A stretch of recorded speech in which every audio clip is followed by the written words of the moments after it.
guys, welcome to my channel. Today I'm going to show you how to make a red panda cake topper. I'm going to be making this little guy out of modeling paste, and I'll put links to everything that I use in this video below the video itself. I hope you enjoy this video. If you do, please do give it a thumbs up and like and subscribe to our channel.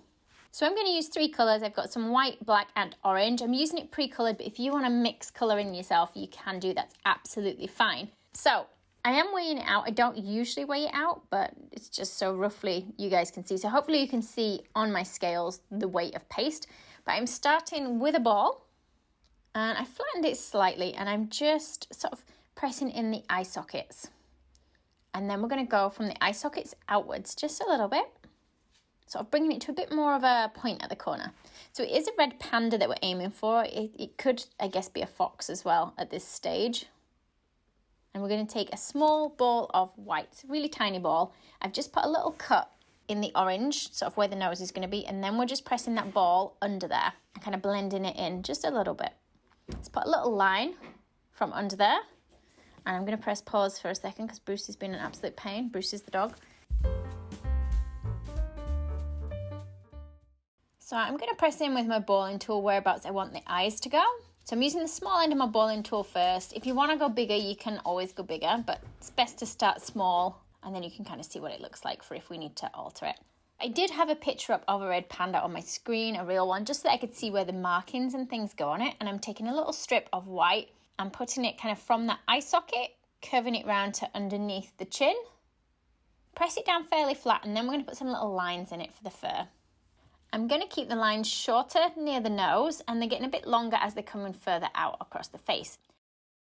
And we'll put lines all over the face now. So again, going upwards from the nose, making them longer as we reach the top of the head.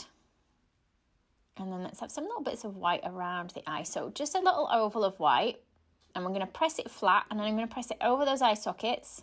And then I'm just going to re-input those little sockets. I'm using my balling tool again, same size one as I used before. And then a tiny little teardrop kind of shape of white again, just above that, pressing it down fairly flat. And then I'm just texturizing that again with our little hairlines. And of course you can keep it smooth. You don't have to give it hairlines if you don't want to. And if you press in really hard with your modeling tool, you'll find it kind of cuts through. So it just makes it look a bit furrier where you've got really deep lines. We're going to roll a couple of little balls of white modeling paste for the eyes. Now this one's going to have closed eyes. So once we've put in the balls of white paste, I'm putting a little line, can you see, just across the middle of the eye so it looks like it's closed. Next I want some black modeling paste, and I'm going to roll it really thin. So put that thin piece of black just across that line that we drew in earlier. And then we want a tiny, tiny ball of black for the end of the nose. And now we can add some colour. So I've got a slightly darker orange than the paste. Again, I'll put links below, guys, so you can see which ones I've used.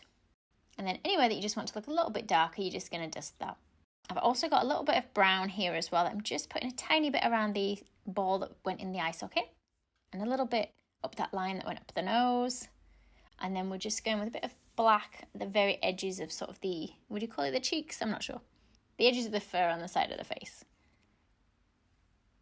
So for the ears, I'm starting with a bit of a diamond kind of shape, and we're going to cut it into two triangles. I'm going to use the wide end of my Dresden tool to just press in a little indentation. And I'm using water to stick these pieces together. So a bit of water at the bottom of each ear. And then we're just going to place it on the head like that. Let's add a little bit of white to the edge of the ear. So a bit of water first, thin piece of white, just curving it around to match the shape of the ear. And then let's put some texture on by putting some little lines in so it looks a bit furrier. And I'm just adding an extra piece of white here because I was looking at the picture and it just looked like it had a white tuft of hair on its ear there, the one I was looking at. If you like it without, you don't have to add that. You can also, for lines, you can use a craft knife if you prefer to, rather than the modeling tool, whichever you find easiest. Got a teardrop of black, and what I'm going to do is just put a little piece of orange around the black. We're not really going to see a huge amount of this body, to be honest. And then we want another piece of orange for its tail. This is probably just as big as the body, this piece.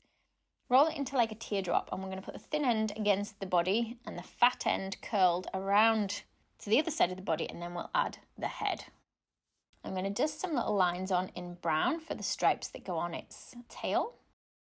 And then I'm going to add my texture so that the tail looks a little bit bushier, a little bit furrier. And then we've got a little teardrop of black. We're going to just tuck the thin end down the back of the tail, and then the fatter end just comes over the edge so it looks like a little paw coming over there. You can texturize the paw again as well if you want. If you want to give it another paw somewhere, you can do, but I think this one's okay with just the one. So there it is, my red panda all finished. And of course, you can give yours open eyes. And if you do like the cake toppers that I've been making, do check out my other animal cake topper videos. Thank you for watching. If you liked the video, be sure to hit the thumbs up button and leave me a comment below. You can see more of my tutorials by clicking on the images on screen now. If you haven't already, make sure you click the subscribe button to stay up to date with my future tutorials. There are also links in the description box below where you can find me on Facebook, Instagram and more.